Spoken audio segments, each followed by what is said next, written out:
We're gonna go ahead and get started. So yeah, thank you all so much for joining us. I'm sure we have like a mix of scholars. This webinar is open to the public. And so like we do have a mix of probably scholars, students, and then folks in general who are interested in the conversation. So yeah, like we said, today is really about, talking about mental wellness specifically in like the API community and hopefully touching on like how it affects students specifically. And we have some really great guests with us today who are super knowledgeable and super like just in the work, and really excited to hear from them about all things mental wellness.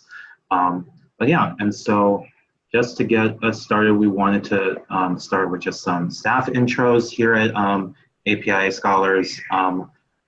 Melissa, if you want to go ahead and go first. Sure. Hi, everyone, and welcome. My name is Melissa May. I'm the director of GMS API ASF. I'm really looking forward to today's conversation. I think mental health and mental wellness is something that we all need to discuss a little bit more, and something that is really important to have lots of resources around. So it's been a long time coming, so really excited for today's conversation. Good afternoon, everyone. My name is Ariane Martin, and I'm a program manager here at GMS API ASF, and we're very happy that you're on our webinar. Enjoy it. Yeah, and hi, everyone. My name is Angelou. I am a program assistant here at API ASF with the GMS team, and yeah, we've been really wanting to have this conversation about mental health and mental wellness, like specifically with our students, because we know it's like a challenge for many of them, but we don't really talk about it as much as we should. So definitely excited for everyone to be here today. Hi everyone, my name is Michael. I'm also a program assistant for GMS on the APISF team. I'm really excited to be here and speak about mental health. It's always been a really important subject to me and to the college experience. Awesome, yeah. So again, we're all really excited to be here. So we're gonna go ahead and like dive in. And so just to like give an overview of what we have planned for this time together. So first overall we have two organizations and representatives who are here to talk about the field and like what is going on respectively. And so first up we'll have Dr. DJ Ida, the Executive Director of the National Asian American Pacific Islander Mental Health Association, or NAPIMA. And then we also have Janet Namkoong, the VP of Community Engagement at the Suki Project. And then sometime later, we'll have some prepared questions from our staff for them, and then we'll open it up to Q&A from everyone who has joined us today. So yeah, we can go ahead. Again, like our first speaker is Dr. DJ Ida with NAPIMA. She has over 40 years of experience working with diverse populations with a particular focus on Asian American and Pacific Islander communities. She received her doctorate in clinical psychology and has taken a leadership role in establishing numerous organizations, including the Asian American Educational Opportunity Program at the University of Colorado campus, the Asian Pacific Development Center, which is a specialty mental health clinic in Denver, and of course NAPIMA, where she serves as executive director. And so, without further ado, I will give it away to DJ. Thank you, Angelo. Hopefully everybody can hear me. I was having some technical difficulties with my equipment earlier, and so I had to switch over machines. So hope it's going to work. But first, I'd like to say happy API Heritage Month to everybody. And thank you to Angela, Melissa, and others for the Gates Millennium Scholarship Program and the APIF Scholarship Fund for really addressing this really, really important issue. So what I'd like to do is let's go to the first slide, please. And let's see if I can just cue up. Next slide, great. I think it's always really important to start with, what do we know? And so a lot of this information, I always start with this because when people talk about Asian American, Native Hawaiian, Pacific Islanders, oftentimes we get lumped together and either we're seen as just others or just Asian Americans or API. But it's really, really important to realize and to recognize the great diversity that we have within and between our populations. So the first two blocks there, that what we know is there's a great diversity, and the last at the lack of disaggregated data really does not serve us well. So when we're talking about ANHPI students, it could be somebody who's a fifth generation biracial, multiracial person. It could be somebody who's first generation. They could be somebody who's foreign born, or their parents are foreign born. That could be refugee or immigrant status. It could be a whole host of things. And so knowing who we're talking about, it could be somebody from the LGBTQ community, it could be somebody from the straight community, it could be any number. It's really, really crucial that we understand who we're talking about.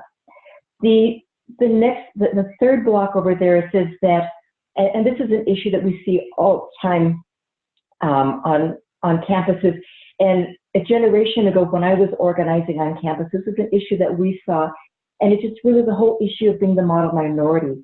And I've always been very ambivalent about this because we really want to celebrate the successes that our communities have got, but unfortunately every time that happens, they go, see, even this population succeeds. And so it only adds pressure.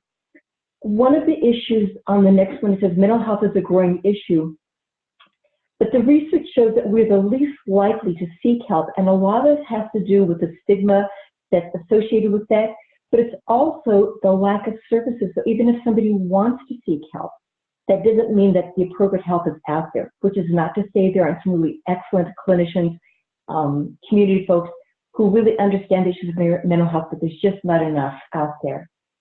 The current service delivery system is split. So I really like the fact that the title of this was looking at mental wellness. And on some of my following slides, I'll talk about what that really looks like. Because when we talk about mental health, mental illness, there's such a negative and such a pejorative feeling around it. So it's really important to look at the wellness aspect of that. The other thing which goes along with that is that we really fragment. So it's like, okay, if you've got a stomachache, you go see a physician. If you're depressed, you go see your counselor. Within the Asian American, Native Hawaiian, and Pacific Islander communities, we don't split the mind, the body, and the spirit.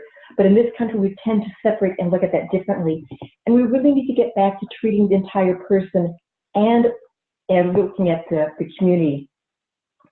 The last point, before we go on to the slides, and this will get into my very last slide, which is our Friends to Make a Difference campaign, is that all of us are agents of change. And there are a lot of things that you can do, which is why, again, I think this presentation is really important. And I know that Janet has been doing some really great stuff. So we want to present to you with some of the things that you can do. Next slide. So one of the things is really, what is it to redefine mental health? Because oftentimes when we just use the term mental health or mental illness, there's such stigma that's associated with it. So if we take a broader approach, it begins to normalize it. Mental health is a part of all of our lives. It's everything. You can't get away from it. But it's what we recognize is that it's not just a diagnosable condition. There's so many things. We talk about the social determinants of health, that it really is everything that influences what impacts our mental health. And part of it is to understand the relationship between physical health and mental health.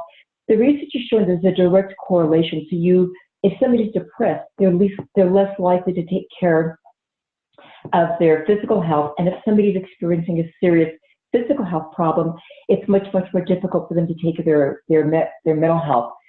So we really also want to understand the impact of culture and language. And oftentimes what we do is we just say, well, there's a one size that fits all, and it's not really true. This is why it's so important that we're looking at API Heritage Month. The impact of language and culture really influences who we are, how we see ourselves, and how the world sees who we are. Next slide. So this is just a very, very brief, and this is not going to be news to any of you, but I think it really sort of gets at who are we. So we're the fastest growing ethnic population in the United States. And it gets confusing sometimes because they say, well, the Latino Hispanic population is the fastest growing.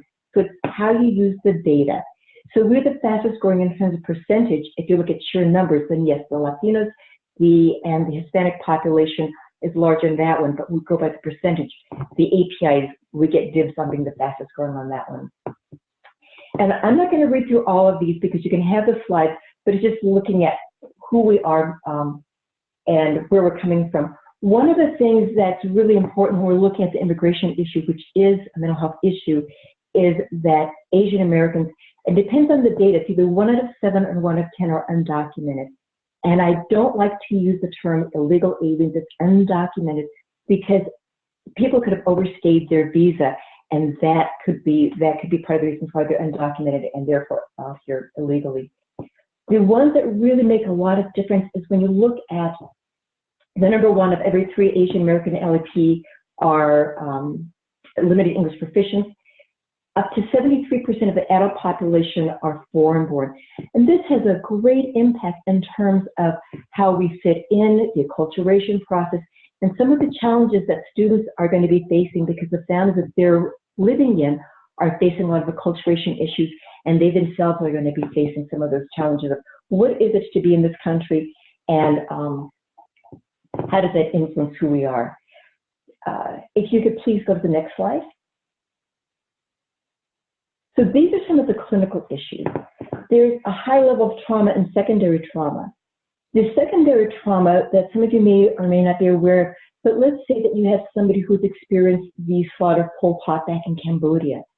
The second and third generation, they themselves may not have experienced the trauma, but growing up in a household where one or both of your parents have been traumatized, where they've experienced serious loss, and it's not only loss, but it's experiencing and witnessing some very, very horrific things, that is going to cause secondary trauma. So you're going to experience the trauma vicariously. It's going to be in the way that your parents are able to handle or are going to be subjected to mental health issues that makes it very difficult for them to be available for you. It's the trauma of coming into a country that's not always receptive to who you are. So that's what secondary trauma is. There's going to be intergenerational conflict. I think every population goes, oh, there's always going to be conflict between the generations. But you add on to that the high level of the foreign-born. And so the problems are exacerbated by culture and language barriers. I've worked with kids who literally could not speak very well to their parents because they were raised in a very Western world where the parents spoke their native language. And there's a real strong barrier there. The acculturation stress, the pressure to be perfect, the model minority. And again, that's one of the things where the expectation to be perfect can be very, very powerful. And I saw so many students, the pressure to be perfect got to the point where they said, I can't deal with this anymore. It's sometimes easier to just give up, or I'm going to fail. And not only will I be a failure, but I've really disappointed my family, I've disappointed the community. The challenge of defining a personal and group identity. How safe is it to be a person of color in this country? We're looking at growing intolerance. If somebody is multiracial, and that's a growing population, that's a very, very important demographic. If you don't feel like you belong to either versus being able to claim a biracial identity that says that you belong not to neither, but you can claim both. But these are a lot of the challenges in just finding out who are we as Asian American, Native Hawaiian, Pacific Islanders. If you were depressed, if you're isolated, again, it could be just a language or something else, but that's gonna cause a lot of problems. One of the issues is that, and we're seeing this not only with the student populations, but with the populations as a whole, the misdiagnosis, just because people don't understand the culture and language, they're going to misdiagnose them. And that could lead to inappropriate treatment and costly intervention strategies. And then, I don't know how many of you have ever been asked to be an interpreter, but I've seen this over and over where you've asked to be an interpreter, which can be really, really challenging if you've asked to interpret for your parents or somebody else in the community, or if you yourself need an interpreter. But those of you that are working within the community, I cannot stress enough how important it is that when we're doing any sort of an intervention, that you get somebody who's properly trained. You don't bring in children. This is not a webinar on interpreters, but that is a mental health issue. Because if you don't get a proper interpreter, there's so many things that can go wrong on that.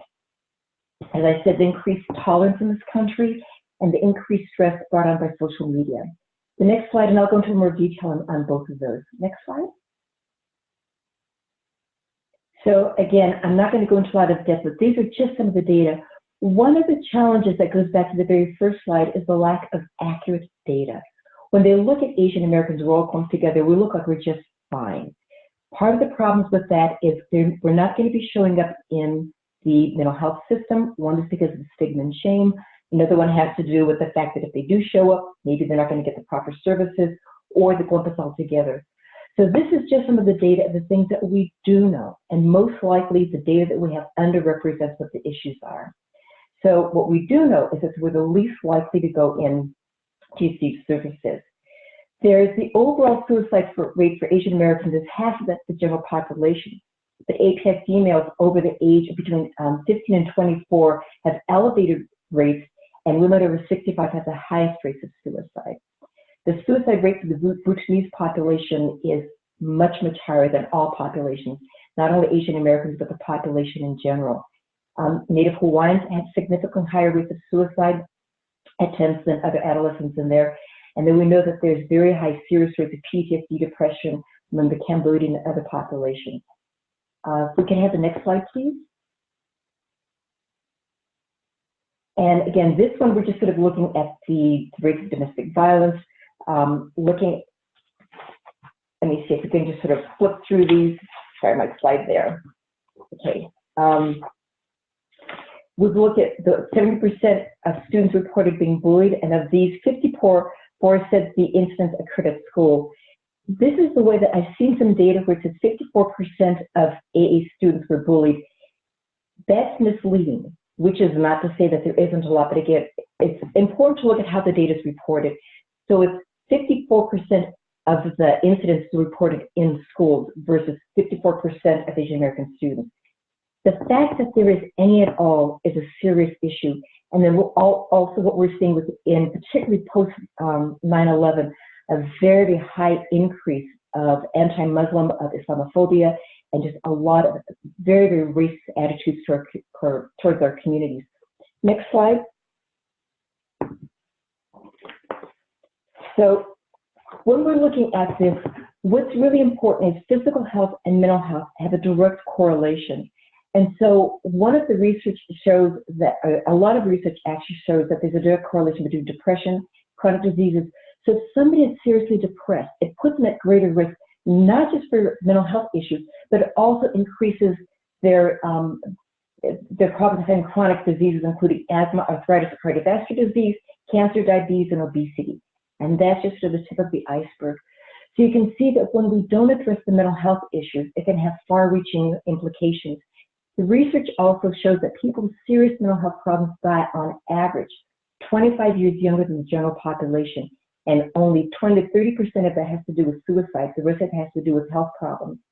We don't have good data breakdown on Asian Americans, but there's nothing to say that we are more protected than the other population. So we don't deal with the problems. Not only are there mental health problems, there's the physical issues also. And then we're seeing, because of the severe trauma with the Cambodian, Hmong, Vietnamese, Bhutanese, and Nepalese populations, they're at greater risk for diabetes, cardiovascular disease, and a lot of it came directly from the trauma, the emotional trauma they experienced. So bottom line is improving one's physical health really improves the mental health and vice versa. Next slide. The impact of social media. This was something that when I was an undergrad, social media was not an issue. But in talking to a lot of students, and very much Asian American students, when we're seeing the great increase in looking at the intolerance in this country, you can attack somebody and do it by being anonymous, or, and there are a lot of ways. So social media can be a very, very dangerous and very scary place for young people. The other thing is, we don't see ourselves, when you're looking at media, we don't often see ourselves portrayed in very normal ways. There's the stereotypes, etc. So when using social media, there's also, I've talked to students who feel they're being bombarded by all these images, and they feel like they can't compete, they're not going to look as good as whatever else, and that's going to have some real negative impact on their own self-image. If you put something out there, before it's like if you were just using email or something, maybe half a dozen people saw it. Now with social media, you put something out there that you may regret. It's out there forever. And that can come to haunt you in very, very profound ways. And that, again, is a mental health issue. The research is showing that, again, it's not specific to Asian Americans per se, but again, a lot of the things that we're seeing, and we know that Asian Americans are not seeing in a positive way, are not just seen as looking at models that look like us. It lowers a sense of self-esteem, and it can really raise issues of inadequacy, that you're constantly comparing yourself with somebody else, and it adds to our own need to be perfect. And again, this is one of the things that we're seeing over and over, the constant tweeting and the way that information and misinformation and inaccurate information goes out there so quickly. We're fighting this uphill battle to make sure that information that's out there is accurate. So if we're hearing things about the foreigners, about the Muslims, if we're looking at anything that's negative, and it's not just Asians, but any person of color, any diverse, it gets out there very, very quickly, and that's a lot that we're having to deal with. I'm not saying that all social media is negative, because not by any stretch of the imagination, but it's something that we need to be aware of. There needs to be more of a social consciousness and a social awareness and a social responsibility how we use it. But social media can be a very, very important and very positive if we take advantage of it. Next. And again, I'm not going to go over this, but you can look at the slides later, but it just talks about how social media is used. So the Pew Foundation did a lot about who uses it and how much it's going to be using. And there's actually something called Facebook depression, which is a real concern. And the American Academy of Pediatrics really talks about depression that develops when teens and preteens spend time on social media sites and then begin to accept classic symptoms of depression due to the intensity of the online world. And then, so the next slide. I really see hate as a mental health issue. And so if we look at that slide there, it just shows that there's been a serious increase in hate crimes since 2017. And that just sort of breaks down the largest percentage is race, ethnicity, and ancestry. Asian Americans are not immune to that. We are part of that population. We know with the anti-Muslim, or we know with others, the intolerance around religion, sexual orientation, and then the smaller number ones there about the offender's gender identity bias, etc. So it's really important to look at that, because I really see hate as a mental health issue. The next slide.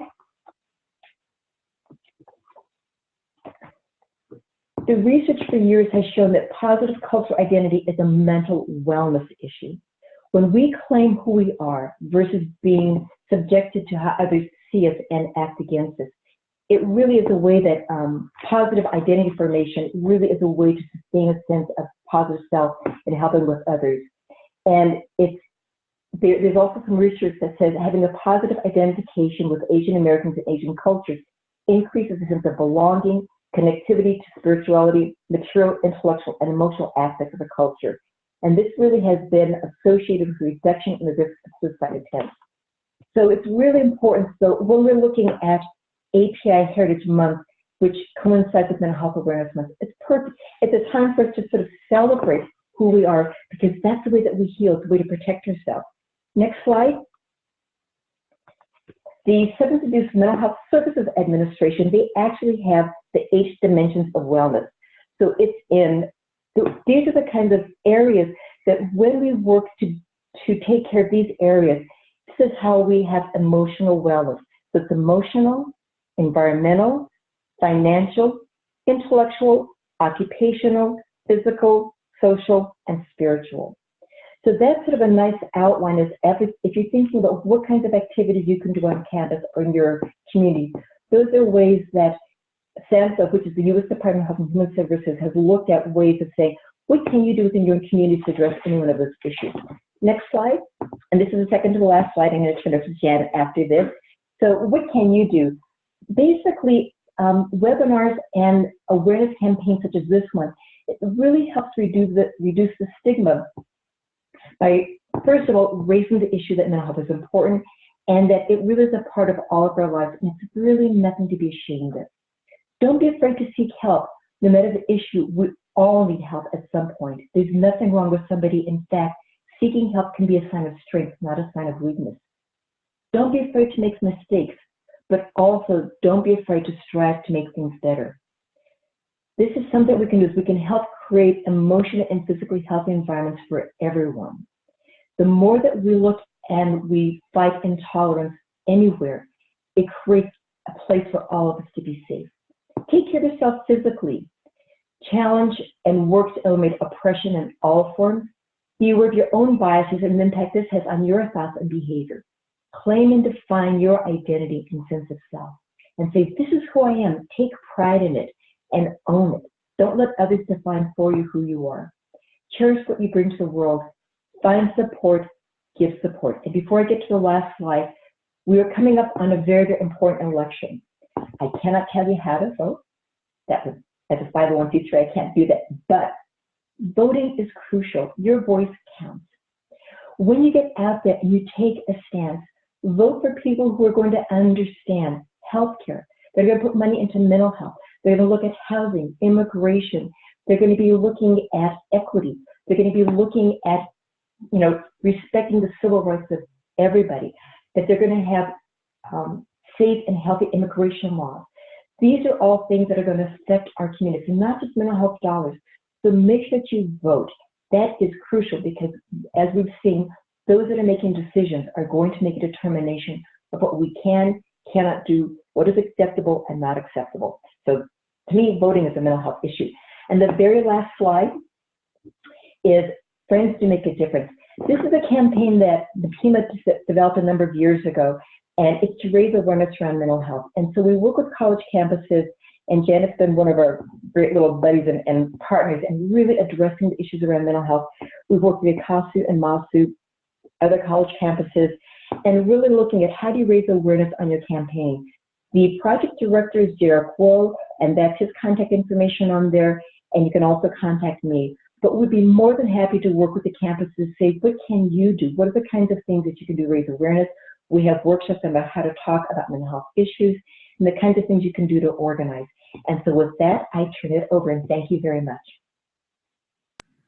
No, thank you, DJ, for all of that great information. I just really love, for our students, definitely with social media is like inescapable, how that affects our mental health, and addressing that, recognizing that is super important, right? And then also, just framing these issues that we hear about all the time, immigration, public health, and especially hate, framing that as a mental wellness issue is super important, definitely a different perspective. So honestly, thank you for all of that. So our next speaker is Janet Namkoong, and so she is the Vice President of Community Engagement at the Suki Project, and she joined the Suki Project to continue her work in the Asian American and Pacific Islander community, but to focus on mental health issues specifically. She's had family and friends struggling to find resources or spaces to work on their mental health, and she found that the mission and goals of Suki really aligned with her strong passion to develop those resources more. And she currently serves as the commissioner of the DC Mayor's Commission on Asian and Pacific Islander Community Development, and has previously worked at OCA and the Council of Korean Americans also. So I will turn it over to Janet. Great, thank you, Angelo. First, I want to say I'm really honored to be sharing this platform with DJ. Everything I know, I learned from her, so I'm not going to repeat a lot of the data stuff that she shared. She did an awesome job doing that, and she really set the tone and really showing why mental health and wellness is something that needs to be paid attention to, and something that folks need to be intentional about. I don't work for a 501c3 nonprofit anymore, so I could probably tell you how to vote. But what I would say, just picking back on the voting thing, is, the way people support these issues that isn't even party related specifically. Really look at what those candidates are saying about their views on healthcare, specifically thinking not just the body, but the mind and the spirit as well, part of DJ's Achieving Whole Health program. But it's really important how they plan to address that, because that will affect all the different 8 levels that DJ shared that Sansa outlined. So next slide.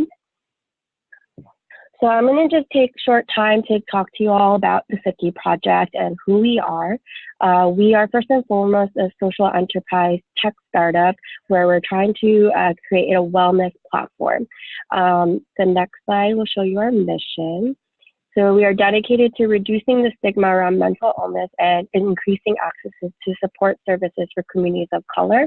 We're currently focusing on Asian American millennials, specifically in the DMV area, the DC area, to really work and then grow from there. We eventually hope to hit other communities of color, whether it's the Latinx community or the Black communities. We want to really address that there are specific mental health concerns that surround communities of color.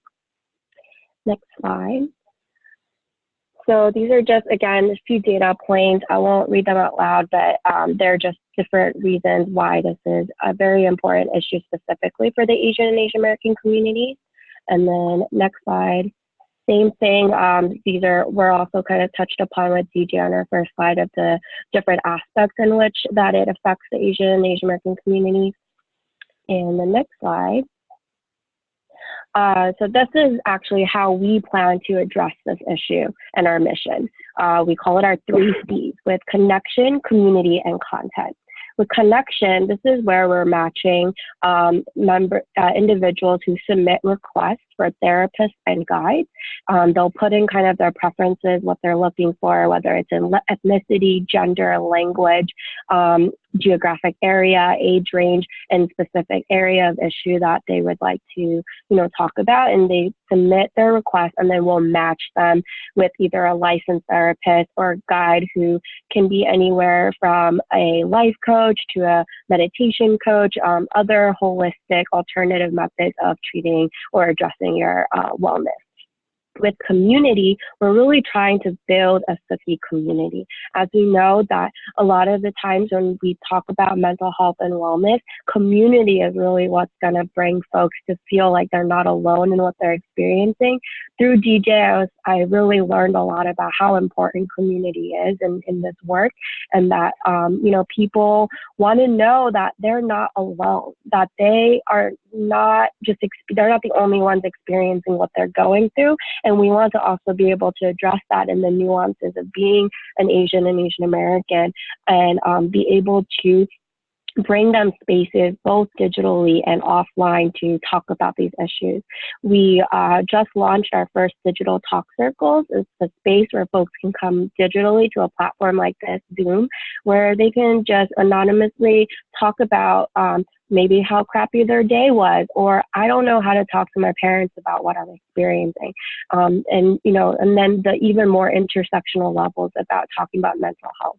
So we hope to bring these online and also offline to college campuses, community centers. So if that's of interest of yours, definitely check out our website.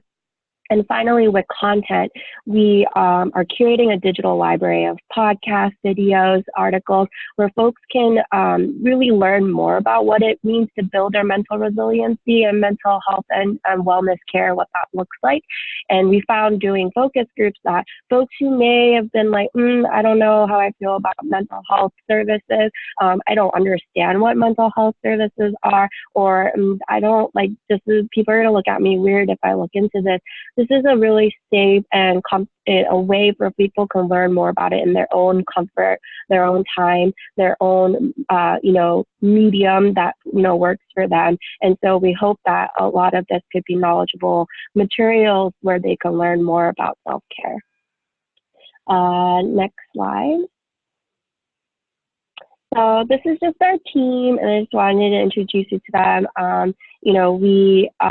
We're kind of all over the country, but we're trying to tap into folks kind of wherever they are. So majority of our team are basically based in either the West Coast or the East Coast. But yeah, you can definitely learn more about us on our website, but I'm happy to turn it over to the group.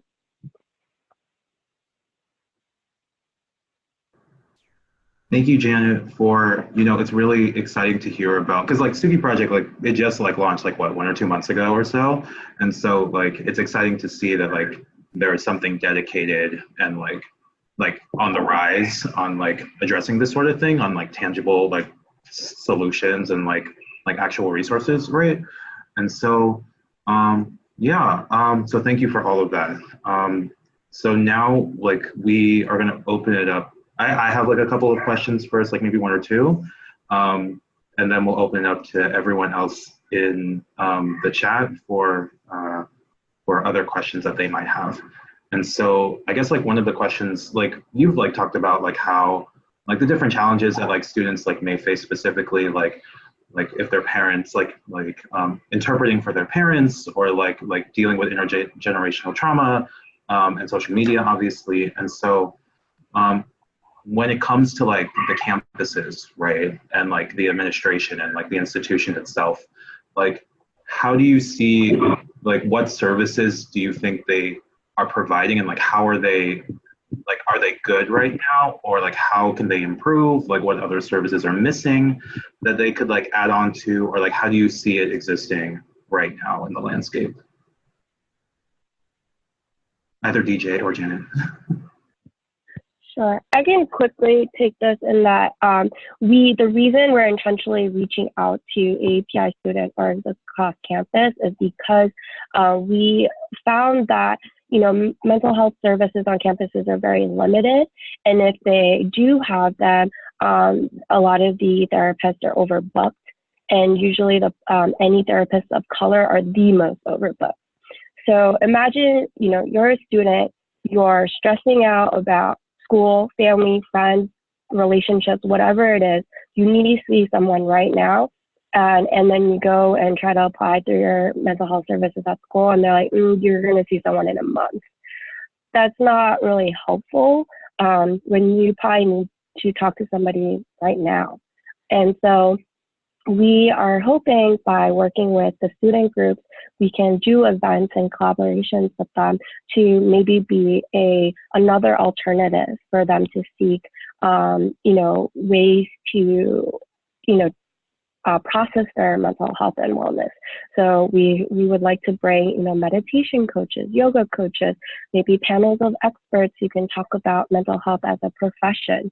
And also, bring in those talk circles I talked about, bring it to the campuses live. So students can come together and really talk about those different issues that they're experiencing. It's unfortunate that schools don't have more robust services available, but we hope that by being a company that's out there to supplement a lot of the services, or eventually challenge those services on the campuses to, I don't want to say do better, but hopefully partner up with us so we can create better access for their students. I would really I really support what Janet is saying, that there's sort of a two-pronged approach here. One is that we need more clinicians, we need more counselors, and particularly clinicians of color to be on campus. So there really is, in terms of just access to care, that's a huge piece. But the other piece that Janet's talking about, I completely agree with, and that's some of the things that just not on college campuses, but the PM has been working for a long time. It's redefining what constitutes effective. And when I'm training students, I talk about intervention strategies versus therapy, because therapy tends to mean talk therapy. I was trained as a clinician. I was trained to be a psychologist. I completely believe in the value of that. But there's so many other things that we can do to either heal or prevent or minimize the stress that students are facing. So you're talking about yoga, you're talking about Tai Chi, you're talking about just doing things that creates a healthy environment. That's mental health. And so the things, and we're really excited, we're thinking, Jan and I sort of offline have talked about what are ways that we can sort of collaborate and just sort of brainstorm together. But the kinds of things that we're really, really excited about is working with college campuses to say, what are the things that you can do that creates a healthy environment that reduces the probability of somebody needing to go talk to a clinician. It's not an either or. We're not saying, oh, you shouldn't go talk to somebody. But if you can just sit down, and that's what we called our campaign, Friends Do Make a Difference, because friends can. Someone's going to walk up to you and say, I'm really depressed. I've been thinking about hurting myself. What are you going to do about that? It's a very scary thing to do. Or somebody feeling really isolated. They're not really depressed, but there may be some activities you can do to engage them. Engaging and bringing somebody in, that's a mental health issue, because what you're doing is reducing isolation. Do something that's fun. Going out for a walk, going out and seeing movies together, having a popcorn night. Those are all things that you create a healthy environment that doesn't have to be quote unquote specific to mental health, but it is a mental health intervention. And as you're doing that, also bring in things such as this. You're bringing in speakers. You're talking about what is mental health? What is mental health not? What, I don't know if that's a good sentence or not, but those are the things that I was not an English major. And so these are the kinds of things that I think it's really, really important. That's what we're talking about, taking a public health approach. If you go out and if you do things and you engage them, take action on something, that's working with your mental health. So I think your question is a really, really good one. And I think there's lots of different ways to make sure that students get the service that they need, that they can also be a proactive agent in their own, creating their own wellness. Thank you. Yeah, definitely understand and like want to reiterate, like just that idea of like the accessibility piece when it comes to like campus services. Like it's really, I've like heard and know of like experiences where like it only goes so far until like bureaucracy or what have you like blocks it, right? And so like definitely, and then like the idea of like doing things like beyond talk therapy, because like when it is like not accessible or like effective, right? So like, you know, like popcorn nights or like just like creating like that healthy environment is super important. And then just one more question before we open it up to everyone else. I did want to, you know, flag like a lot of our scholars are also like Pacific Islanders, like they're from the islands. And so I wonder like in your experiences, like what do you see are like unique challenges that like maybe they face and like how like they deal with it, or like what other strategies or resources are available for them specifically? Yeah, with the, you know, this is also really important, and that's the reason why it's important to make the distinction between Asian American and Pacific Islanders. So if we're looking at some of the issues and the challenges that have brought oppression to the Asian Americans, it's very different. And I remember Native Hawaiian friends saying that we didn't come to America, America landed on us.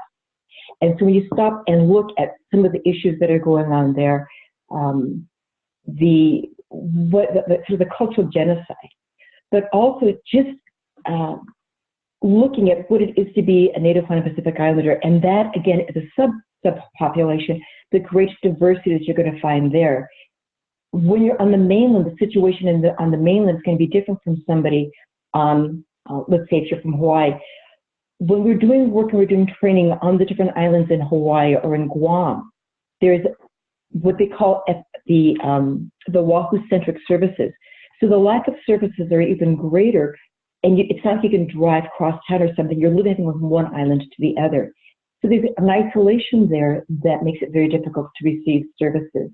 Being able to understand the cultural values that maybe, in that sense, I think it's a very similar situation that's seen with the Asian Americans.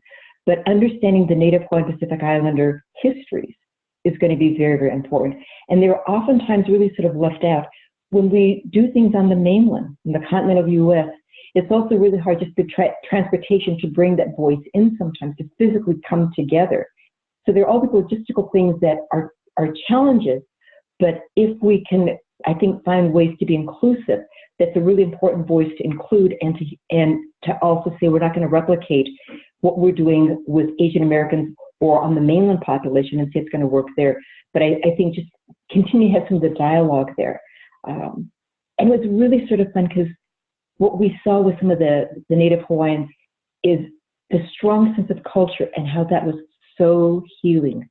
And that's something that I've seen so many of them really trying to reclaim, is what it is, working with at-risk youth, some of the things that they were doing around canoeing and stuff. So I think there's a lot that we can learn from the NHPI populations about how they've addressed the mental health issues. But yeah, I couldn't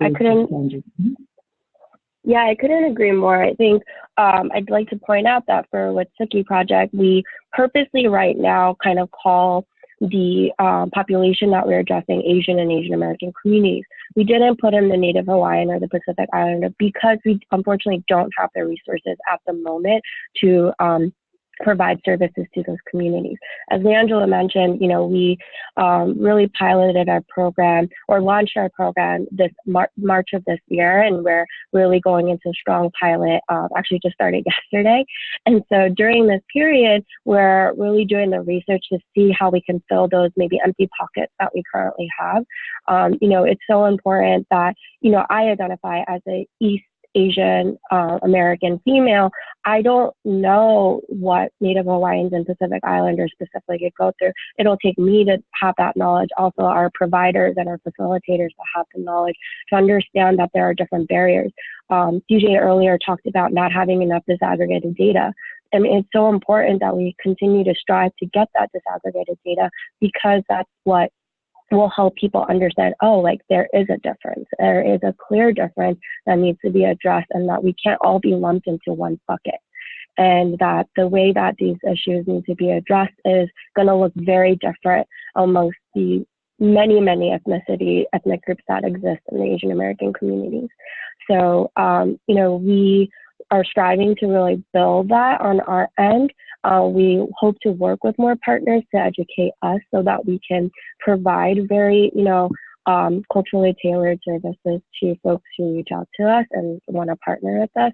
But, those, from what I know and I understood, is kind of at different levels of traumas that exist in the Native Hawaiian and Pacific Islander communities.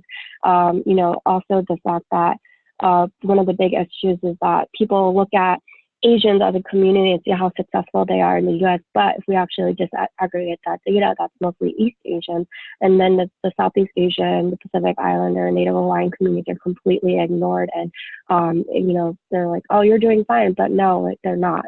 They're a completely different category of folks with different challenges, and so we hope you all can, help us become better and continue to work on us really being able to address all those different issues across the board. Thank you. Yeah, definitely good to hear the recognizing the distinction between the communities and what the different challenges that they face, and knowing things that we can do and all those things. So yeah. So I'm going to open it up now to anyone who may have questions. You can go ahead and unmute yourself, or if you can't, you can enter your question in the chat. So we're just going to take a moment to see if we get anything. I do not have access to the chat. Oh, hello. Hey, Leangelo, it's Ashish. Oh, hey, how's it going? Going good. I just had a question for the two moderators, and excuse me if this was addressed early on. I kind of came in a bit late. But I was wondering, something I've encountered personally and then as a resident advisor at my undergraduate institution is that a lot of students will go to the counseling services on campus and seeking help for these already overbooked sessions with these providers. And then the help that they end up receiving is going to be more medication based. And as an aspiring physician, I strive to not be a physician who just solely kind of pushes pills. And so I was wondering what advice do you have for students to kind of, seek the correct help and whatnot in that regard? It's a really good point. I think that's one of the challenges we face right now is the magic answer is the magic pill. And there are times that medication can be appropriate, but I do, and thank you for not overprescribing. Really, really appreciate that. I think, again, part of it, and this is going to be a challenge, because if they're going to somebody who is, quote unquote, the expert because they've got the degrees and they're offering the medications, I think for people to also understand, are there alternative ways of looking at that, not automatically assuming and saying, are there other things that we can try to do? So part of it is just an awareness and looking at when is it appropriate and when is it not appropriate. And I think somebody like yourself who has the professional competency to be able to address the issues, yes, there are times when we can do that, but you don't always need to. It's just an education so somebody can be able to say for themselves what else is out there for them to be able to, I think, speak up for themselves is going to be really, really key. Taking a proactive in terms of what are some of the alternative kinds of things. So it's not just the student to ask the question, But when Janet was talking about the Suki Project, what they're trying to do, what we try to do with ours, is getting them to go out and do other kinds of things that can really, I think, reduce the depression, get them actively involved both physically and emotionally. But again, sort of repeating it, but it's just that education. And again, thank you for not overprescribing that music to my ears. Definitely, thank you. Very happy. Yeah, I think part of it is I've experienced it myself. Like I would go to a counseling service, and the first thing they want to do is, prescribe medication. I've had a ton of friends. There's even cases where students are asked to take a leave of absence for whether it's a semester or a year because the school honestly doesn't know how to handle whatever is going on.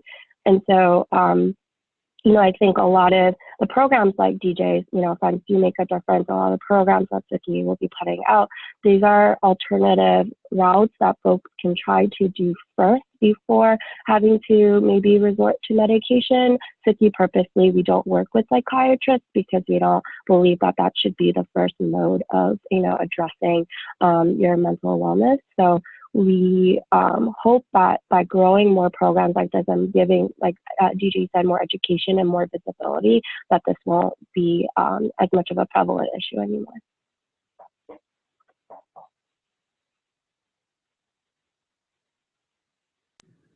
Thank you. Yeah. Anyone else have any questions for DJ or Janet?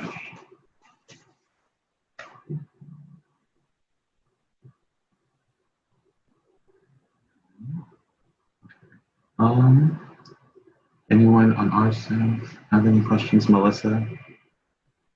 Well, I mean, I also have I guess one more question then.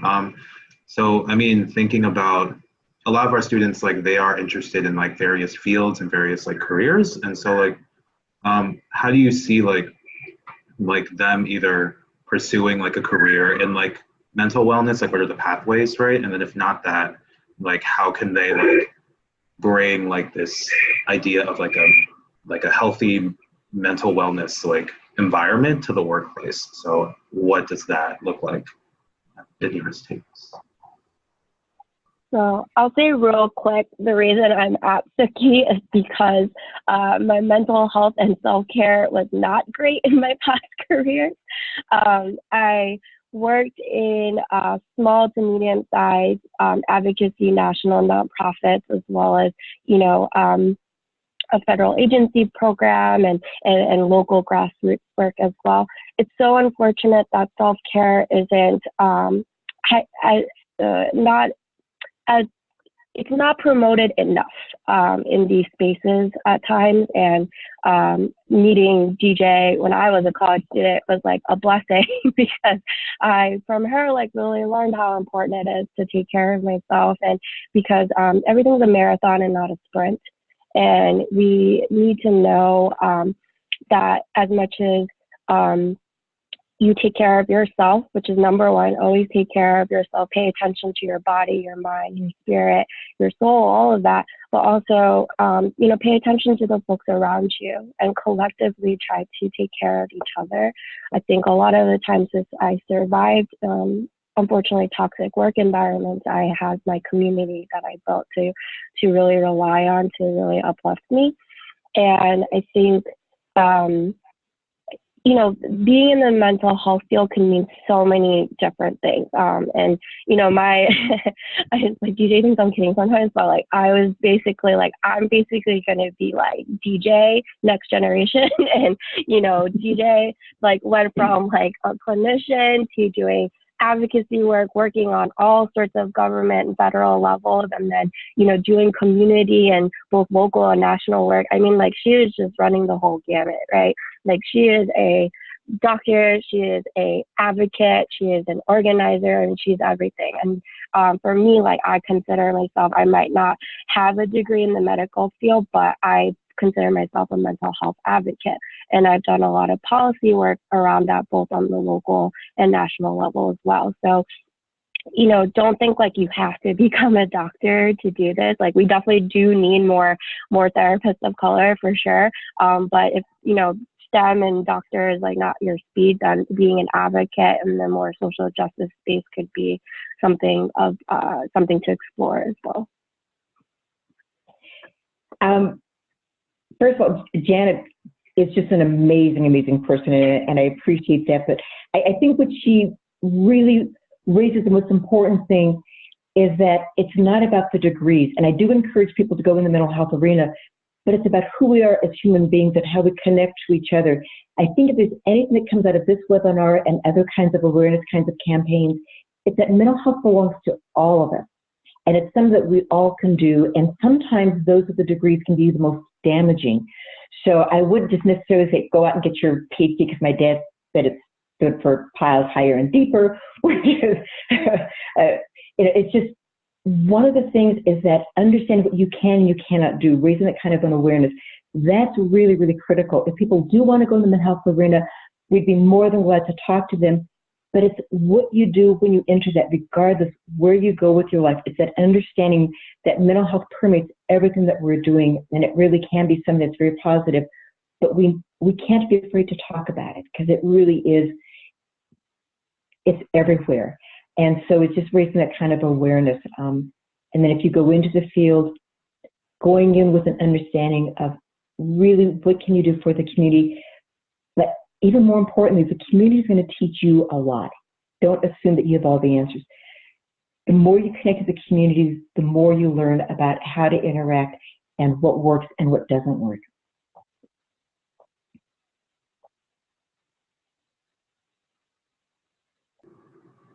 Yeah. Melissa, did you want to, there was something in the chat, I think. Yeah, sure. I just wanted to read out something that one of our scholars put in the chat. Her name is Alina. She included a link that we can send out to everyone who is on the webinar live, but looking at a roundtable discussion on creating workplace environments that foster cross-cultural wellness, in case anyone's interested. So we'll forward that along, as well as a link to anyone who works with high school students, a link on increasing mental wellness at the high school level as well. So we can forward that along as a resource too.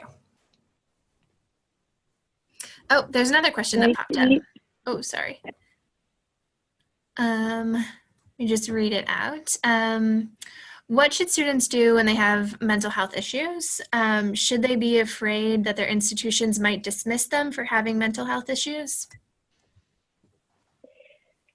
That issue has always, always bothered me, that there's some places that if you go in and if you have suicide ideation, there can be disciplinary actions for that, which I always find appalling.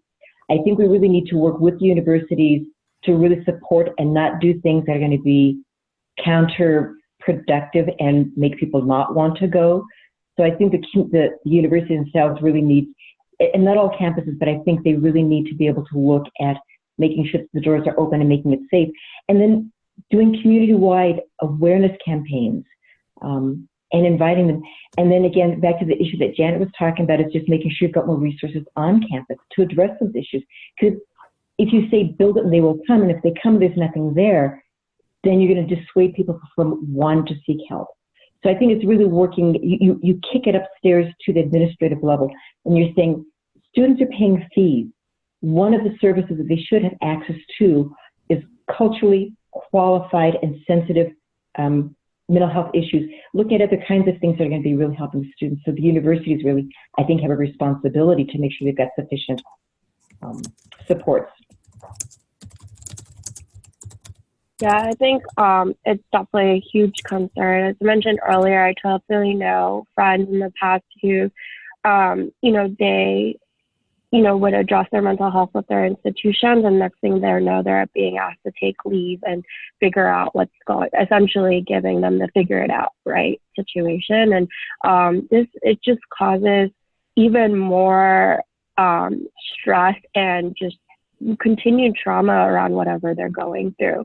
I think hopefully by knowing organizations like NAPIMA and the Stigma Project, you and your friends can turn to us to seek that help if there is kind of that fear behind addressing it with your schools, but also we can be advocates for you at your institutions as well. I think, again, going back to the community aspect, like, we are resources available to you. And we are hoping by making this issue more visible that institutions will not have to resort to such drastic measures when it comes to mental health and wellness.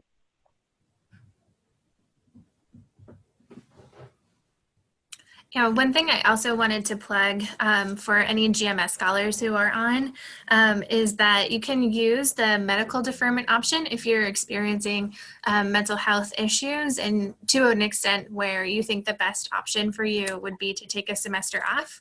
You can put your GMS award on hold until you're ready to re-enroll. So just plugging that option as well. Thank you. I think it's really, really important is to not be afraid to say, I need time out. I need time off to take care of myself to heal. So that's really important. Thank you. Also on the workspace, so you all will eventually be entering your professional careers. I know it's so scary when you're young and new in a professional space to be like, I need to take a personal day. It took me many years to be confidently be able to go to my supervisor and be like, I'm just not feeling it today. And, really advocating for yourself. It's unfortunate that we're still in a time and space where we have to continuously advocate for our own mental wellness. But right now, hopefully you have a strong enough support system to encourage you to advocate for yourself. My last 2 jobs that I took on, I pretty much told them my biggest care for me, in taking my next steps in my career, is I need to know that you care about my self-care, you care about my well-being, and that you will help accommodate me when I need that help. And I've gotten positive responses by saying that, but I know that won't be the case in all spaces. So hopefully by me telling you now, you can kind of try to figure out what that looks like for you. But again, the PMA and the SICU project are continued resources for you all.